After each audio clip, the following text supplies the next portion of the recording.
Radio Massabielle, Parole d'évêque. Bonjour à tous, en cette semaine de rentrée, Parole d'évêque fait aussi la sienne. Nous nous retrouvons donc avec joie pour une nouvelle saison radio et une nouvelle année pastorale avec notre évêque, Monseigneur Philippe Guiougou. Bonjour. Bonjour Thierry, bonjour à toutes et à tous, bonjour les auditeurs de Radio Massabielle, bonjour à tous ceux et toutes celles qui nous suivent sur les réseaux sociaux. Effectivement, très heureux de reprendre notre saison, on pourrait dire la belle saison qui s'annonce à nous, et donc Parole d'évêque redémarre. La session de rentrée de votre conseil épiscopal s'est déroulée en début de semaine, avant celle du presbytérium qui aura lieu mardi et mercredi prochain, ce sera au CPSO. Ce sera la grande rentrée des prêtres de notre diocèse, comme chaque année, autour de leur pasteur. Oui, c'est normal. Maintenant, nous avons pris l'habitude avec le conseil épiscopal, qui, je rappelle, ce conseil qui entoure l'évêque pour la gouvernance à l'échelle du diocèse. Donc nous prenons 2 jours, 1 jour et demi de session pour se poser, pour se retrouver et pour balayer quelques grands aspects aussi de la vie du diocèse. Et donc c'est ce que nous avons fait pendant 1 jour et demi. Et donc ce temps nous permet de voir où nous allons pour cette année pastorale. Et puis nous avons aussi à cette occasion pris le temps de prier, se raffermir un peu dans la foi et de préparer en l'occurrence aussi la rentrée pastorale des prêtres qui aura lieu la semaine prochaine. C'est une rentrée importante, en gros on reprend ses cartables, ce n'est pas que les enfants qui reprennent leurs cartables, les prêtres aussi. Chacun a pu aller partir en vacances, souffler pour respirer un peu. Et bien là, c'est pareil, balayer un peu l'année avec eux, donner quelques grandes orientations et entendre un peu l'évêque sur la manière dont il voit aussi l'année pastorale qui s'annonce. Ce sera aussi le moment d'accueillir les nouveaux prêtres qui arrivent sur notre diocèse. Oui, tout à fait. C'est le jeu de présence des prêtres fidei donum, ceux qui sont là pour un temps au niveau du diocèse.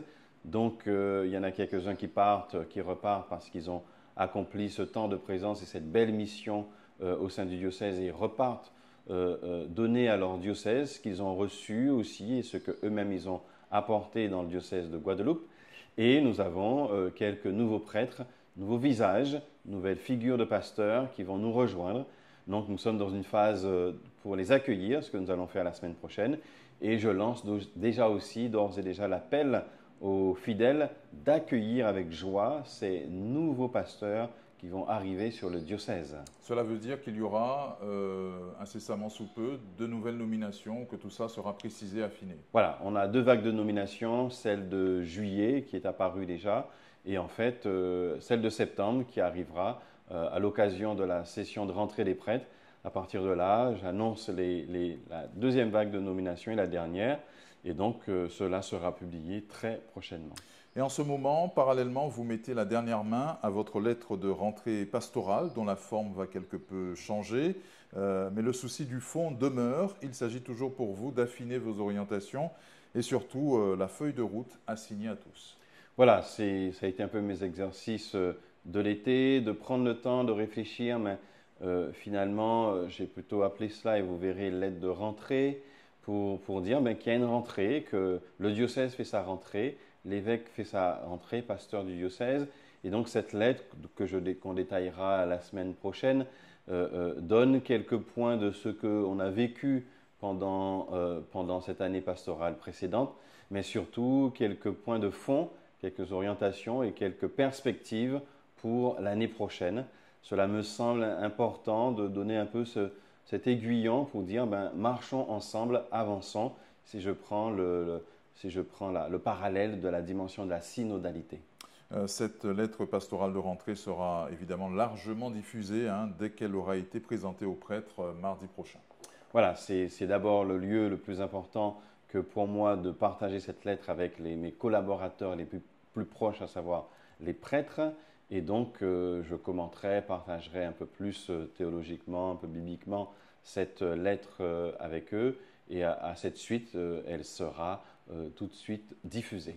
C'est le temps des installations des nouveaux curés dans les paroisses où ils sont affectés. Après le père Rulx André à Saint-Barth, c'était dimanche dernier, place ce week-end à l'installation de père Silver Numa aux Saintes, à Terre-de-Bas d'abord, samedi soir, et à Terre-de-Haut dimanche matin.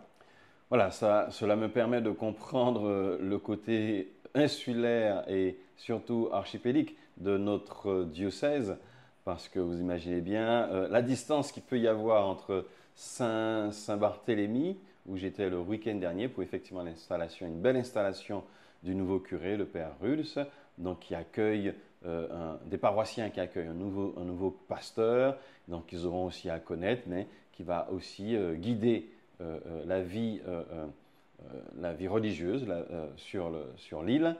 Et puis, après l'avion, j'aurai le bateau à prendre pour arriver à atteindre Terre-de-Bas dans un premier temps et ensuite Terre-de-Haut pour l'installation d'un nouveau pasteur, le père Numa, aux Saintes, après de belles années du père Matola qui a donné ce service aux Saintes.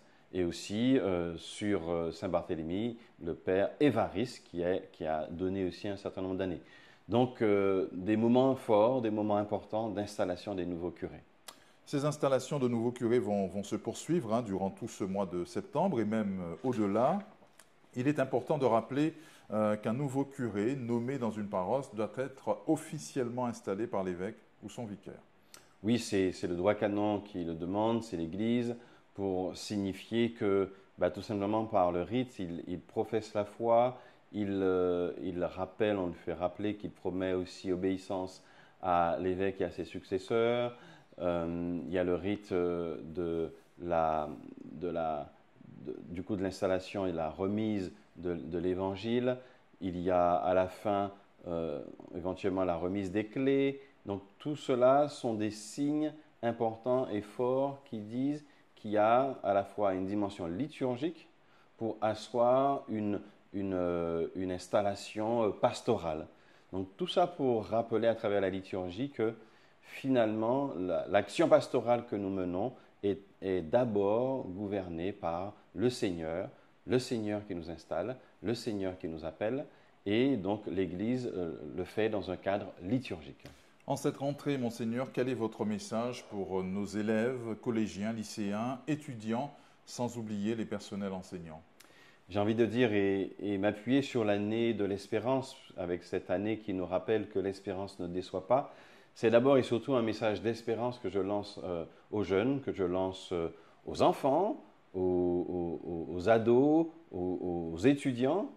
J'ai eu la joie de voir une petite vidéo qui circule dans une de nos églises, de nos écoles catholiques pour l'accueil des enfants. Mais ça a été fait dans la cour, en chantant, en dansant avec les enfants. Je trouvais ça extrêmement original que d'accueillir les enfants pour une rentrée de classe en tout simplement leur montrant la joie qu'il y a de démarrer une année.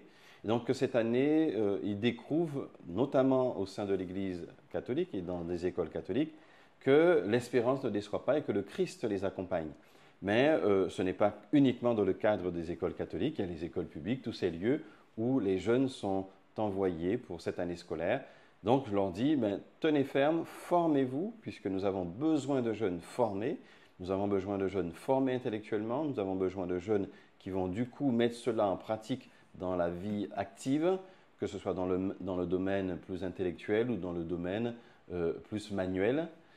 Et surtout, dire aux parents, notre jeunesse, vos enfants, c'est ce qu'il y a, évidemment, vous le savez bien, de plus précieux. Donc accompagnez-les, choyez-les pour que cette année scolaire, ils arrivent à donner le meilleur d'eux-mêmes. Donc bonne et heureuse année scolaire à toutes et à tous. Très bien. Nous pensons aussi à tous nos jeunes qui partent faire leurs études dans l'Hexagone ou à l'étranger. Une pensée aussi à nos séminaristes qui vont pour certains poursuivre leur cheminement, l'affirmer et pour d'autres l'entamer. Voilà, vous savez, notre monde et notre vie est cyclique, il y a des choses qui reviennent, donc la rentrée scolaire et tout ce qu'on peut avoir qu'on reprend chaque moment. Effectivement, cette rentrée scolaire comprend, comme chaque année, un départ de nos jeunes, un départ que quelquefois nous regrettons et que nous essayons en tout cas de réduire autant que possible, soit en leur permettant de rester dans nos cycles universitaires en Guadeloupe. Si je prends l'exemple de la médecine, qui maintenant propose quasiment un cycle complet qui permet à des jeunes de rester dans le département. Mais si ces jeunes partent, eh bien, leur permettre de leur souhaiter tout simplement un bon voyage, un bon temps d'études. Et peut-être, c'est un petit coucou que je fais, il y a l'aumônerie Antilles-Guyane qui existe avec des antennes dans différents lieux de France. Inviter ces jeunes à rejoindre l'aumônerie. Nous essayons de faire grandir un mouvement où les jeunes catholiques puissent continuer dans leur vie de foi dans l'Hexagone. Et donc, ces séminaristes, bien sûr, c'est ceux qui partent et ceux qui vont découvrir un chemin. Moi, j'espère que de chaque année, nous en ayons de nouveaux et de plus en plus. Quelques jours avant la rentrée, vous avez réuni les chefs d'établissement de l'enseignement catholique de notre diocèse pour une session de ressourcement, un temps nécessaire pour aborder cette nouvelle année scolaire dans les meilleures conditions. Oui, les chefs d'établissement, pour les accompagner et pour être le plus souvent avec eux possible pendant l'année scolaire, je me rends compte que c'est les personnes qui donnent, donc nos chefs d'établissement catholiques, qui donnent beaucoup de leur temps, de leur énergie et qui font ce métier, je dirais même, c'est valable aussi dans le civil, avec foi. C'est-à-dire qu'une grande conviction que les jeunes, que les enfants, bien, méritent toute notre attention et méritent d'être formés humainement. Dans la dimension catholique, je rajoute qu'ils sont formés humainement et spirituellement. Et donc, si nous voulons que nos chefs catholiques, nos chefs d'établissement des écoles catholiques tiennent le coup, la route, eh bien, ils ont besoin de temps de ressourcement spirituel. Et c'est ce que nous avons fait avec la direction diocésaine, avec le thème « Soyez toujours prêts à rendre compte de l'espérance qui est en vous », de la lettre de Saint Pierre, la première lettre de Saint Pierre 3,15. Je peux vous garantir que cette session de ressourcement a été vraiment très forte. Avec des temps, on a balayé la question de si l'espérance, comment elle se vit à l'intérieur du pardon, comment je peux vivre l'espérance à travers le pardon, comme chemin d'espérance. Nous avons vu l'espérance comme chemin de vie, dans la vie personnelle, dans la vie professionnelle, et l'espérance surtout comme une mission éducative. Voilà, comment, dans ma mission éducative de chef d'établissement, je vis l'espérance, le regard que je porte sur le jeune ou les autres collègues du travail. Bien, cette session qui a donné lieu d'échange, d'intériorité, a permis et libéré la parole et surtout l'intériorité des chefs d'établissement. Je peux vous garantir que je suis très heureux, ils ont été très heureux de cette session de ressourcement. Au sein de notre diocèse, Monseigneur, quels sont les enjeux et grands défis même de l'enseignement catholique chez nous? Nos établissements, on le sait, sont très performants, on ne va pas se le cacher, mais ils doivent cependant s'adapter et tenir compte dans leur stratégie du recul démographique qui, hélas, n'est pas près de s'inverser. Voilà, ça dépend de ce qu'on entend par performant. Performant, c'est est-ce que nos écoles sont ouvertes à tous et à un plus grand nombre? Ça l'est. Autant que possible, et donc nous faisons attention à ce qu'il y ait une plus grande diversité au sein de notre école et surtout permettre à ces jeunes qui viennent de classes sociales différentes eh bien, d'avoir un cursus d'excellence et de réussite. Et en cela, nous œuvrons avec force et joie parce que nous sommes conscients qu'en permettant à un jeune de notre département de réussir et de réussir de façon brillante, eh bien, c'est un futur responsable, c'est un futur chef d'entreprise, c'est un futur employé, modèle, et en cela, nous prenons notre part. Voilà, donc c'est lieu. Et en même temps, nous avons des fragilités. Nous avons des fragilités, comme même dans l'enseignement public, c'est-à-dire une démographie négative qui fait que nous avons certains lieux où il n'y a pas de problème démographique, et donc nos établissements sont remplis, si j'ose dire, et d'autres lieux où c'est plus difficile. Et donc, c'est un réel souci pour nous de tenir un équilibre pour avoir un nombre d'élèves suffisant pour rendre notre établissement viable. Vous êtes dans votre 3e année en qualité d'évêque de notre diocèse. Vos visites pastorales et vos nombreuses rencontres avec les acteurs du pays, les forces vives, vous permettent aujourd'hui d'avoir un regard plus éclairé sur la réalité de notre territoire. Certaines de ces réalités sont belles, d'autres beaucoup moins. On pense notamment à ces violences, à ces drames, à ces incivilités, ces armes qui circulent, et cette colère notamment qui monte concernant l'eau qui ne coule pas dans tous les robinets. Pour autant, il faut demeurer dans l'espérance. Oui, il y a beaucoup de défis, il y a beaucoup de situations de crise, et je me rappelle cette définition un peu du mot crise dont j'ai déjà eu l'occasion de parler. Ça montre qu'on est sur la crête, sur un point de rupture. C'est ça un peu la définition même étymologique du mot crise. Et donc ce point de rupture, eh bien, si nous l'atteignons, qu'est-ce que nous faisons après? Parce qu'il ne suffit pas de parler de crise, mais comment on gère une crise et qu'est-ce que cette crise permet de révéler et de faire bouger les lignes. Donc ces situations de crise dans lesquelles nous sommes, il ne faut pas détourner la tête, mais il faut surtout dire mais qu'est-ce que ça révèle? Qu'est-ce que ça révèle de notre société? Qu'est-ce que ça révèle de nos fragilités? Et comment ensemble nous pouvons affronter cela? J'ai coutume de dire nous ne pouvons pas seuls, et l'Église n'a certainement pas la prétention seule de résoudre toutes les difficultés de notre société, mais elle est consciente qu'elle peut y prendre part et faire avec d'autres. Donc oui, les chiffres le redisent. Quand on écoute notamment les responsables de la sécurité routière ou même au niveau étatique, la question des armes, la question de la violence, la question des meurtres, eh bien, ne faiblit pas. Et donc cela veut dire qu'il y a des actions beaucoup plus fortes que nous devons mener. On a eu la visite du ministre de l'Intérieur il y a quelques semaines qui dit qu'il veut accentuer cette question pour la protection de nos frontières et autres. Donc il y a des mesures fortes qui doivent être forcément prises et peut-être aussi un appel à chacun à sa responsabilité. Et l'espérance ne déçoit pas veut dire qu'on doit toujours porter un regard positif, non naïf, mais positif sur l'homme, au lieu de plonger dans le négatif où chacun ne voit plus quelle porte prendre et par où sortir. Ce dimanche, Monseigneur, nous méditerons l'évangile de Jésus-Christ selon saint Luc, Luc 14, versets 25 à 33. Celui qui ne renonce pas à tout ce qui lui appartient ne peut pas être mon disciple. Que nous dit vraiment cette parole de Dieu? Quelle résonance doit-elle avoir dans nos vies? Comment surtout mettre cela en pratique? Quand on lit cet évangile, on pourrait être tenté de partir en courant. Oui, alors peut-être certains disciples l'ont fait d'ailleurs, puisque dans cet évangile, nous voyons que comme le Christ marche, le Christ avance, le Christ va de ville en ville, et donc il y a une foule qui le suit, mais il y a aussi ses disciples, un cercle plus restreint. Et donc, comme souvent dans l'évangile, on voit quelquefois le Christ s'adresse aux disciples. Il leur dit, maintenant, vous qui me suivez, vous qui êtes les plus fidèles, maintenant, je vais vous dire un peu plus. Je vais vous amener un peu plus dans votre condition de disciple et cette condition de disciple qui débouche et qui débouchera sur cette condition d'apôtre et de missionnaire. Et donc, il les prépare déjà, puisque le Christ a une méthode, il les prépare, il leur dit, si vous voulez être vraiment mon disciple, si vous voulez vraiment marcher à ma suite, cela a un prix. Le prix, c'est peut-être que vous avez une résistance à une vie ancienne. Voilà, vous étiez disciple, vous aviez votre vie, mais je vous fais prendre conscience que dans votre vie, il y a peut-être certainement des choses à lâcher et vous êtes peut-être encore en résistance avec ces choses anciennes. Eh bien, je vous préviens, si vous ne vivez pas cette conversion, eh bien, vous aurez du mal à me suivre. Puis, du coup, de leur dire, la véritable condition du disciple, c'est celui qui accepte à tout moment un chemin de conversion.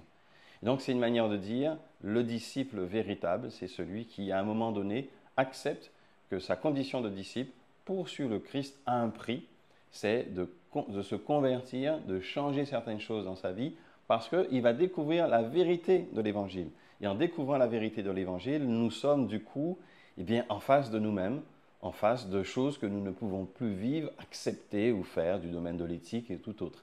Donc il prépare ses disciples en disant, dans cette vie de disciple, vous aurez des choix à faire et l'Évangile vous poussera à faire ces choix. Et si vous êtes véritablement libre, vous continuerez à être disciple et surtout à être mes apôtres. Ce week-end, l'Église universelle va vivre un bel événement avec la canonisation du bienheureux Carlo Acutis, l'apôtre des écrans. Quelle histoire inspirante pour nos jeunes, pour tous les chrétiens d'une manière générale et pour notre Église. Oui, c'est une histoire inspirante et j'invite tous ceux la neuvaine, puisque j'ai eu la joie de découvrir aussi, de savoir qu'il y a la neuvaine qui se fait sur Radio Massabielle, qui permet au fur et à mesure de découvrir un peu l'histoire de Carlo Acuti, ce jeune on dit qui a découvert les réseaux sociaux, Internet, on était un peu au balbutiement, et donc qui a voulu aussi présenter un peu l'Église, et notamment cet amour qu'il avait pour l'Eucharistie, et donc a permis tout simplement via les réseaux de montrer que Internet est aussi un lieu d'évangélisation, un lieu de rencontre. Et je l'ai déjà aussi partagé, je retrouve dans un certain nombre de lettres de jeunes qui disent « Eh bien, j'ai découvert le Christ en allant sur les réseaux sociaux ou tel influenceur. » Donc, c'est une invitation à travers ce jeune. L'Église est en train de nous dire « Eh bien, il n'y a pas d'âge pour le chemin de la sainteté et surtout, il y a des domaines encore à explorer et un des domaines importants qui est déjà exploré, mais à explorer encore plus et que je souhaite que nos jeunes du diocèse le fassent encore plus, eh bien, c'est celui des réseaux sociaux, des nouvelles technologies pour annoncer l'Évangile. Voici un saint des temps modernes qui se révèle à nous et au monde par la force de son témoignage de foi. La preuve aussi que le chemin vers la sainteté à laquelle nous sommes tous appelés s'offre à tout baptisé. C'est un chemin qui s'offre à tout baptisé, c'est un chemin qu'on peut découvrir. Alors, celui qui est saint, qui est sur ce chemin de cette sainteté, j'ai envie de dire, il ne le sait pas, il ne le cherche pas. C'est finalement quelquefois où on voit à travers certains saints, même lui, les parents qui découvrent en fait l'influence que le jeune a eue alors qu'il ne se rendait pas compte de ce qui était en train d'être fait. Et même Carlo Acuti n'avait pas conscience pleinement que ce chemin aurait conduit à un chemin de sainteté. Donc ce que je veux dire, c'est que la sainteté se vit dans la vie de tous les jours. On n'est pas là pour dire « Ok, je coche telle ou telle case et je suis bon j'ai coché les bonnes cases pour le chemin de sainteté. » Ça ne se passe pas comme ça. Ça ne se passe pas comme ça. C'est surtout d'être le plus possible témoin de la foi et de vivre, comme dit le pape François, nous est le pape François, à travers dans Evangelium Gaudium, des choses simples. Des choses simples et la sainteté se vit dans la vie de tous les jours, cette ouverture à l'autre, ce cœur ouvert pour les autres et d'être témoin du Seigneur auprès des autres. Dans l'agenda des prochains jours, Monseigneur, outre la rentrée des prêtres, nous aurons deux autres temps forts. Lundi soir, à Massabielle, le jubilé de plusieurs prêtres spiritains. Et mardi soir, 18h, à l'église Saint-Pierre et Saint-Paul à Pointe-à-Pitre, la messe de 9e jour du Père Robert Blanchard, que vous présiderez. Oui, ce sont toujours des moments importants à travers les prêtres, à travers les spiritains qui ont une présence de très longue sur le diocèse. Un jubilé, cette année jubilaire nous rappelle qu'on a peut-être 20 ans d'ordination, 25 ans ou autres. Donc comment on fête cela? Et c'est une manière autour du peuple de Dieu de se rassembler, de rendre grâce pour toutes ces années vécues par le prêtre. Et donc j'encourage les fidèles à entourer les pères spiritains à Massabielle. Et puis c'est aussi la vie, il y a des joies et des peines. Le père Robert Blanchard, que je n'ai pas personnellement beaucoup connu, mais que de nombreux fidèles ont connu, originaire de Saint-Barthélemy, où il était retiré depuis de nombreuses années, eh bien, il nous a quittés, il est décédé, et donc il a voulu évidemment être enterré sur ses terres. Et donc nous avons vécu dimanche dernier un temps d'obsèques, de funérailles et de moments forts. L'église était évidemment pleine, avec des fidèles qui ont accompagné la famille, qui ont accompagné le père Robert Blanchard. Alors, on fait une messe de 9e jour parce qu'il a essentiellement œuvré en Guadeloupe et évidemment, ces différents fidèles, jeunes, moins jeunes, je rencontrais à Saint-Barthélemy une dame âgée aujourd'hui qui me disait c'est le père Robert Blanchard qui l'a baptisé, ça a été son premier baptême du père Robert Blanchard à Saint-Barthélemy. Elle se rappelait, enfin en tout cas, on lui a donné les photos, mais elle avait une médaille que le père lui avait offerte. Et donc, elle m'a montré la médaille que le Père a offert à son baptême. Donc voilà, ça montre des liens forts qui se vivent avec les pasteurs de notre diocèse. Et donc, nous allons, avec l'ensemble du peuple de Dieu en Guadeloupe, honorer le Père Robert Blanchard et avec l'ensemble des prêtres du diocèse.